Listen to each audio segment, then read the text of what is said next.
empecé a conocer mi cuerpo a través del dolor y las enfermedades. Viví los 30 primeros años con relativa inconsciencia, pero pronto descubrí que mi cabeza y lo que había dentro de ella, además de ser fuente de placer y conocimiento, entrañaba infinitas posibilidades de dolor. So you have seen a small part of the film Pain and Glory from Almodóvar. So the body for Salvador, the protagonist of the film, and the alter ego of Almodóvar, the director of the film, is attached to suffering, and this is not without a reason. The real of the body is always a problem for humans, and much more when the body proves limited, when disease appears randomly.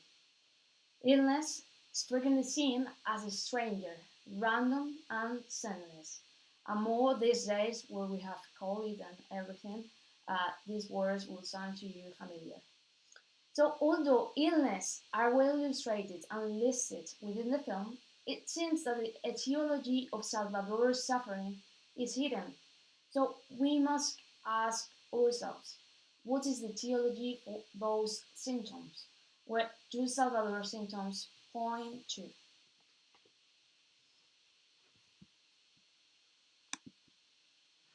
So,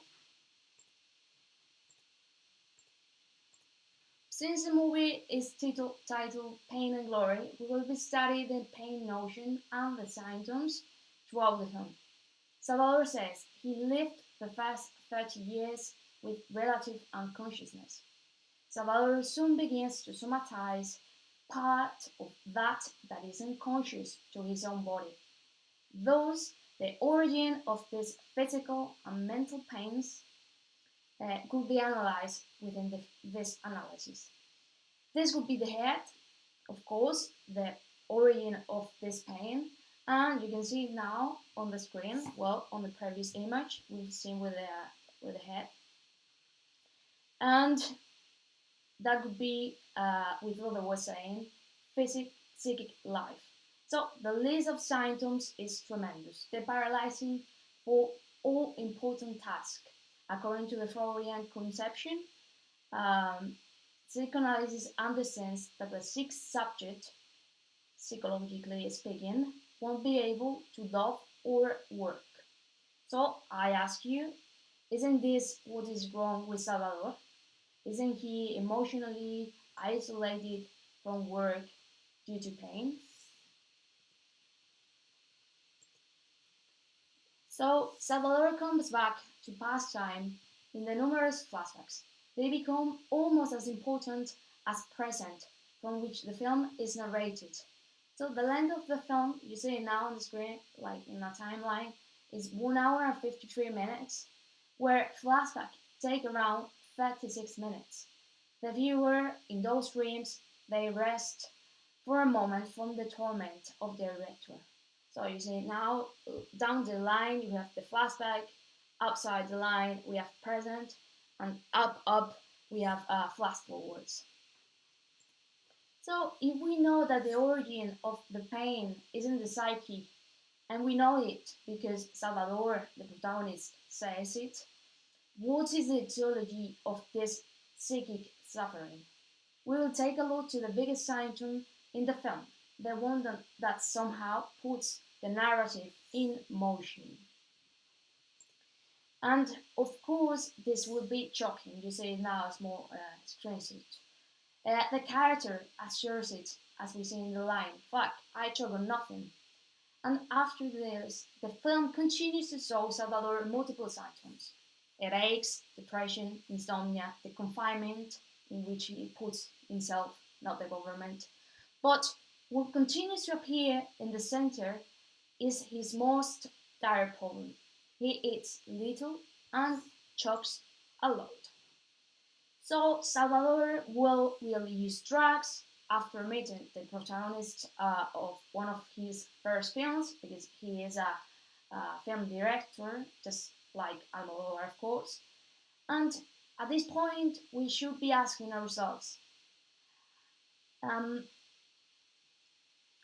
does he consume drugs in order to get rid of pain, Or does he use them in order to dream about his childhood memories? Because since I told you, the film presents many flashbacks. So this is how we are going to unite the three fundamental concepts of discomfort: body, memory, and unconscious. So Salvador has two particular symptoms. He choked a lot, and that would be related, of course, to the body, and he remembered his past with the help of drugs, and this is related to memory. And if we put together the two of them, we are certainly talking about unconscious symptomatology. So these daydreams represent a regression to pleasure principle, as described from Freud. They constitute daytime fantasies with the subject withdraws from reality. He says that most of the time he is in this state, in light sleep, and psychoanalytic theory can help to explain the origin of these fantasies. A man enjoys the freedom he renounced in the past. So, however, something disrupts these trips to the past, and that would be, of course, the arrival of Federico the lover. So the keys and the recognition of desires from both sides allowed Salvador to seek for a solution to his symptoms. He calls Mercedes, her assistant, and asks her for an appointment with the doctor. That is nice. So Dr. Galindo asks him about his symptoms, but it is a story what the doctor wants from him. So after Salvador lists his symptoms, the doctor interrupts and just asks him, why don't you work?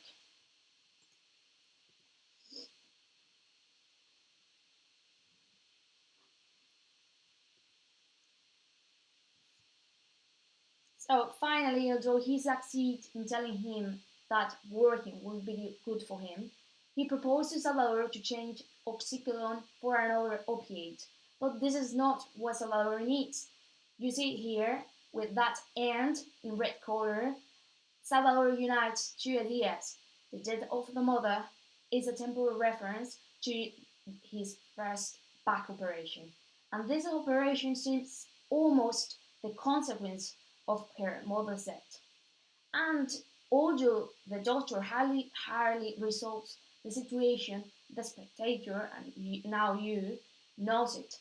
There is something with the mother waiting to be processed. What about if the mother is the one who must get out of him? And from now on, it will be confirmed as if will show flashbacks where Salvador talks to his mother. So the cause, according to the doctor, is the ossification of a vertebra. Salvador's answers ends up clarifying things. So why has this bone grown so much in there? This is Salvador's question from his position as a patient. In this way, the text of the film appears as a discourse to be analyzed, and he's rather on a couch, on a psychoanalytic couch, trying to think its own subjectivity. That is the question we must answer. But first, we must think, what bond is Salvador talking about? And this operation must be one for removing what produced the constant choking. We put it like this: processing the male part of him is an obstacle for Salvador. Elaborating the female position and his identification with his mother figure are the rival points of his artistic work. And by the way, if you like to learn more about why this bone here is an equivalent for the phallus, you can read an article of mine in Miguel Hernandez journal. But in any case, this is not the first operation of this kind in Pedro Almodóvar's cinema. There was one before, where the same actor who now plays Salvador, Antonio Banderas, you will know him, was commissioned to perform an operation to remove a penis man.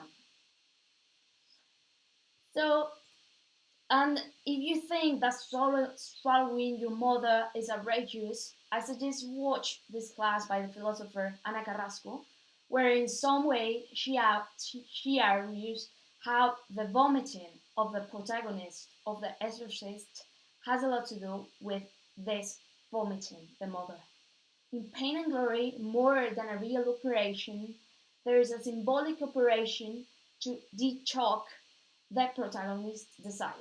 It will make it possible for Salvador to finally shoot his next movie.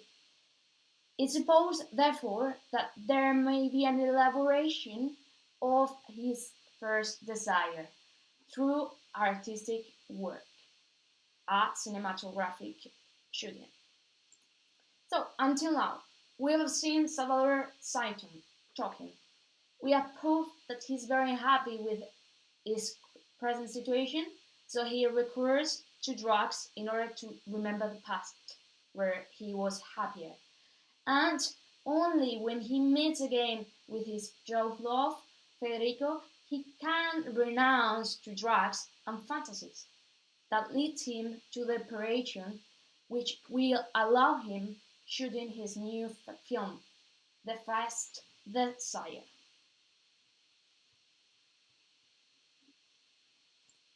So we have located pain notion within the film, but if you remember the title, Pain and Glory, where is the glory? The artist, according to Faraday's conception, is capable of mobilizing his libidinal energy by shaping it, giving it form. So the journey does not end there. The genuine artist is capable of achieving what he only achieved in his fantasy: honor, power, and the love of women. Again, Freud describes the aim of the film director through, through his films to obtain the glory of being one of the Spanish artists, the greatest one. And I'm talking now about Almodóvar, which is uh, like a double for Salvador, the director of the film. So this is where the glory of the film is, in the miracle of artistic creation. And I said the love of women because although both directors are homosexual, anyone can see that this unrequited love of woman is in the absolute center all of, of all all of his films. And Salvador looks speaks for themselves as well as Pedro Almodóvar look. You have here the two alter egos. Just finishing, Salvador uses drugs to talk about his dead mother and elaborate everything about his mother, in an effort to solve that labyrinth of patience that is the first love with a mother for any child. So, and of course, to be able to elaborate the pain that the loss of a mother uh, causes when a subject is massively identified with her and her feminine position. And just to finish, my next conference will be in Congreso Hermes in Lanzarote, and I will be analyzing blindness in Pedro Almodóvar's film with a psychoanalytic perspective, of course. So you're very welcome to come and analyze whatever you like. Thank you very much for your time.